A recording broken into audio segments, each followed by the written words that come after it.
brain is teleological. Damian Hughes, the high performance guy. Your resilience to be able to keep going, to persevere and to stay in the fight improves on average by around 32%. The guy has formulas beyond formulas of how success happens. I use 4 questions. When we ask those questions, that allows us to move somewhere closer to identifying what our sense of purpose is and what our definition of success really is. Take notes. He gives so many formulas, you're going to want to write them down. What's your model for how success happens? How do you find that success works? I was really intrigued years later to discover that Sigmund Freud described that as the golden seed moment. Yeah. He says for everybody that goes on to achieve success against their own parameters, they always have a moment where somebody somewhere believes in them and sows that seed of what they think they're capable of.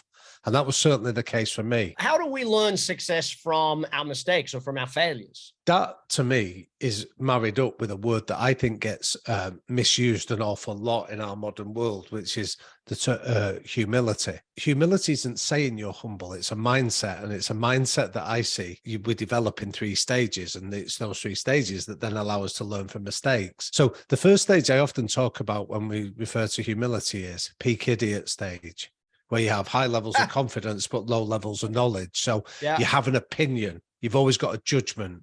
There's nothing that you don't know. So it's like when you go to sports games and you see somebody sat in the stand declaring that they'd have done a better job than the athletes out there, or you watch the talent programs on TV where somebody says, I'm going to sing like Mariah Carey, then they sound like a cat being strangled. It's peak idiot. They're deluded to the point they don't know where they are and what the capabilities are. So the quicker you can get over yourself in that regard, you enter what I describe as the valley of humility. And this is just characterized by being curious, like what you demonstrate on this podcast, asking questions, listening to answers. And like we interviewed a guy once called Nims Purja, who's incredible. He grew up in Nepal, and he joined the Gurkhas soldiers regiment, then became a member of the British Special Forces, the first Gurkha to ever do it. And then he decided that he wanted to climb mountains. Now, there's a documentary on Netflix on this guy called 14 Peaks, where he scaled the 14 highest mountain peaks in the world in a record time. Now, for context, the previous record was 7.5 years, and Nims Purja does it in 6 months.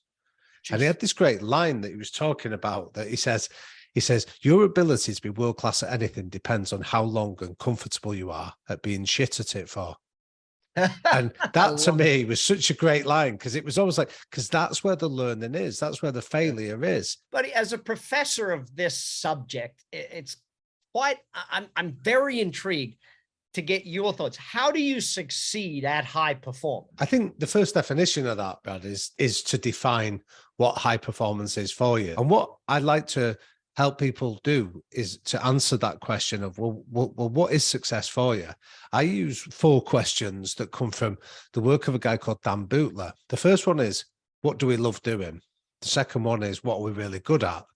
The third one is, what does the world really need from us? And the fourth one is, how can we use this to generate wealth? When we ask those questions, that allows us to move somewhere closer to identifying what our sense of purpose is and what our definition of success really is. And I think it's a really great way in to then help people ask the question then, are you structuring the rest of your life to be able to facilitate you getting closer to your definition of it? What are some of the key factors to sustaining success? What I found is I thought there was 3 things that Ferguson did that often gets overlooked in terms of sustaining it. The first one was that he saw things in 4-year cycles. So he viewed this whole, the trajectory of his team as a 4-year cycle. And whereas most people were being in that reactive or responsive 6 to 12 month cycle. So what he would do is he would view that over that longer term period. So he would recognize that he needed to get rid of somebody, say, in the 2nd year of that 4-year cycle, rather than wait to the 4th year so he could start to recruit. So he was just thinking far longer term than I think most other people do. I think the second thing he did was he managed upwards brilliantly. And then the third thing that I think he did really well was he refreshed his own coaching and support staff on a regular basis. What's the difference between good and great, or good and amazing? I think if I was to sum it up in one word, I think it's consistency, not just showing up on your good days, it's showing up on your bad days as well.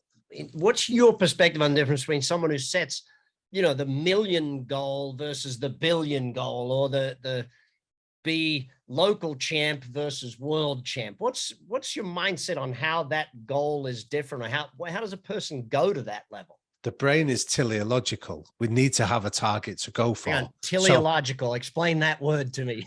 Teleological means that as humans, the frontal cortex of our brain needs to know the pathway that we're doing. So you can set a £1 million goal, you can set a £1 billion goal. The brain still likes the fact that you've got a target to go after. One of the nicest ways that I've seen that this has been adopted, Brad, is there's a really nice technique of setting goals called the Zander letter. And one of the things that used to frustrate him when he taught appreciation of music was that his students were more focused on the grade that they would get rather than the craft that they were supposed to be learning. So one of his ideas was he used to say to them, write a letter to me dated 12 months into the future as a retrospective of what the year's just been like. So write down everything you've achieved, all your successes, what you're proud of, and write it as if you've already lived that experience. Now, what that does is that opens your brain up to the possibilities rather than the probabilities, the opportunities rather than the threats. Gives you the chance of focusing on where you want to go rather than where you don't want to. So a Zander letter can be a really effective way of setting these goals, whether that's for 1 million or 1 billion. What seems to take it to that next level, which great performers do, is they then conduct, once they know where they're heading off to, they conduct what's known as a premortem. And this is a phrase from a guy I mentioned earlier, Gary Klein. A premortem says, now I know what the year ahead is going to be like. What could stop all that happening? What are all the things that could kill me along the way? And you work out what are the 5 things that are likely to derail me or trip me up or take me off course. And then you work out, should they happen, how am I going to handle them? Once you've done these 2 factors of setting a goal, and then you've worked out what can kill you, your resilience to be able to keep going, to persevere and to stay in the fight improves on average by around 32%. Because you know where you're going, but you've also you've got the confidence that you've got the resources to be able to handle the setbacks that are going to occur. And that's the Big Success podcast for today. Hopefully you took a lot of notes, learned a whole bunch, and if you need to, go re-listen to it. We dropped a lot of information right there today. Big success is what it's all about. And by the way, if you haven't subscribed, hit that subscribe button so you're here with us every single week on the Big Success podcast. I'm Brad Sugars. That's BS. Big success is what we're shooting for. Check the show notes for all the links. Make sure you follow through, keep learning, keep coming back. Oh, and by the way, share this with any of your friends who you know are up for success. I'll see you next week on the Big Success podcast. You've been listening to the Big Success podcast with the #1 business coach in the world, Brad Sugars. To learn more about how to achieve business and personal success, as well as how to level up or listen to past episodes, visit www.bradsugars.com.